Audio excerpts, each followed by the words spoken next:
Salut, en 3 minutes, je vais commencer par te dire comment j'ai réussi à décrocher mon alternance dans le service maintenance de la supply chain de Carrefour.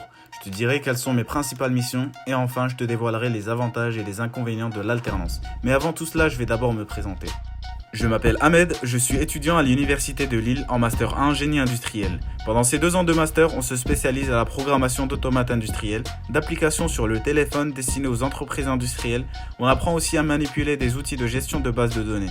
Et c'est justement pour cette compétence-là que j'ai été recruté dans le service maintenance de la supply chain de Carrefour. Malheureusement, je n'ai su qu'en septembre que le master dans lequel j'étais inscrit proposait de l'alternance. À ce moment-là, j'ai donc commencé à chercher activement partout. Candidatures spontanées, démarchage dans divers salons et portes ouvertes. Même à la journée du patrimoine début septembre où des grandes entreprises de la région sont venues exposer leurs technologies. Armé de mon CV, j'ai osé aller à la rencontre de ces entreprises. Elles n'étaient sûrement pas là pour recruter, mais malgré tout, j'ai été contacté par 3 d'entre elles.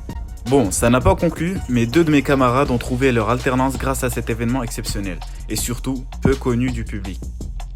Enfin bref, moi j'ai trouvé mon alternance grâce à un contact de l'université qui nous a transféré une offre d'alternance à moi et à toute la promo.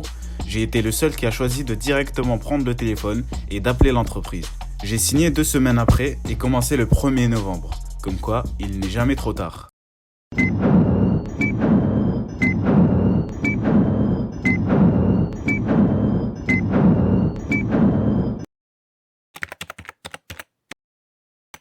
D'abord, c'est quoi la supply chain? C'est tout simplement une chaîne d'entrepôt où sont stockées les marchandises et où transitent tous les produits entre les fournisseurs et les magasins Carrefour.